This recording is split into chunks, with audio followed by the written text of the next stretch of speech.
तो ग्रैमी के सीईओ का रिस्पांस आ चुका है बीटीएस के ग्रैमी में ना जाने पर, और उन्होंने अपनी एक एक्सक्लूसिव स्टेटमेंट में कुछ बातें कही हैं जो हर एक आदमी को जानना बहुत ज़रूरी है। बट एज एक्सपेक्टेड उन्होंने वही मेन पॉइंट मिस कर दिया जिसके बारे में उन्हें बात करनी चाहिए थी। एंड इन ग्रैमी से और एक्सपेक्ट भी क्या किया जा सकता है।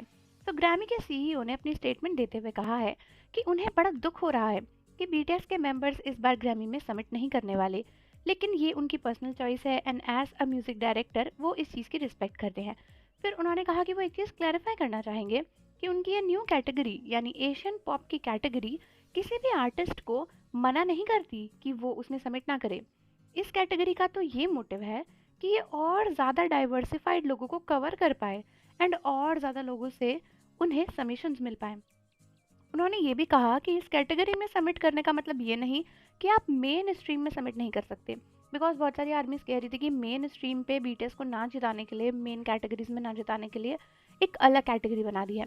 तो वो घुमा फिरा के हमें ये बताना चाह रहे थे कि बीटीएस तो मेन कैटेगरी में भी जा सकते थे एंड बीटीएस तो इस कैटेगरी में भी जा सकते थे, बट बीटीएस ने बोला कि भाई इस कैटेगरी के रूल चेंज कर दिए हैं इसलिए हम सबमिट नहीं करेंगे।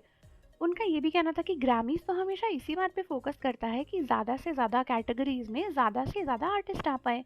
एंड ऐसा कुछ नहीं है कि आप अगर इस कैटेगरी में गए हो तो आप मेन कैटेगरी में जीतने के लिए एलिजिबल नहीं हो। एक आर्टिस्ट दोनों साथ में कर सकता है। हाँ, मुझे समझ में आता है कि आप ये बताना चाहते हो कि दोनों कैटेगरी में बीटीएस जा सकते थे, बट इशू अभी भी सेम ही रहने वाला है।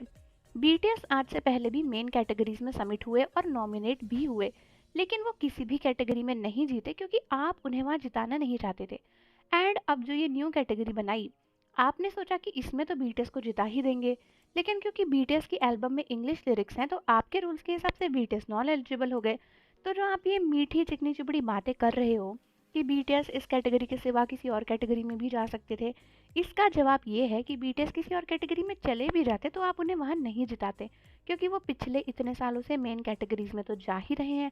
एंड रही बात इस कैटेगरी की, जो आपने एक फेक कैटेगरी सस्ता माल की तरह बना दिया है इसको बीटीएस के हाथ पे पकड़ाने के लिए एक ट्रॉफी जैसा, उसमें बीटीएस नहीं जाना चाहते क्योंकि उनके काफ़ी सारे सॉन्ग्स उसके लिए एलिजिबल ही नहीं है। तो प्लीज़ आप अपनी कैटेगरी और आप अपना अवार्ड दोनों अपने पास ही रखिए, क्योंकि बीटीएस को आपकी कोई ज़रूरत है ही नहीं।